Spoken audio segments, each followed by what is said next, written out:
Samantala, hindi pa man tuluyang kumakalma ang tensyon sa floating barrier at insidente ng pambobomba ng tubig ng China sa PCG.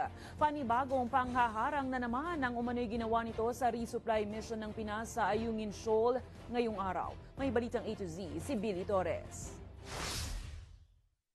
Wala pang isang buwan nang salubungin ng dangerous maneuver ng China Coast Guard ang resupply mission ng Philippine Coast Guard sa Ayungin Shoal. Muli na naman itong hinarang ang misyon kaninang umaga October 4.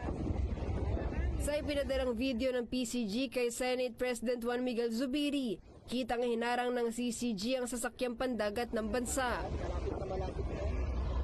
Kaya naman napilitan ng umatras ang PCG. Ayon kay Sea Light Director at Maritime Security Expert Ray Powell, bandang alas 7 ng umaga, 3 barko ng CCG ang namataan sa lugar, kasama ang 12 pang Chinese Maritime Militia para harangin umano ang PCG. Naipagpatuloy naman ang resupply mission bandang alas 3 ng hapon sa BRP Sierra Madre. Iniskortan ng BRP Cabra at BRP Sindaga ng mga resupply boats. Ito na ang ika-4 na resupply mission ng Pilipinas matapos ang insidente ng pambubuga ng tubig ng China noong August 5.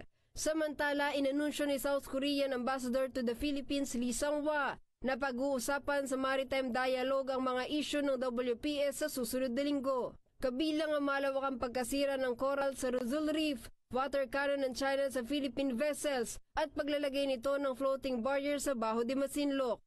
Para sa Balitang A to Z, Billy Torres.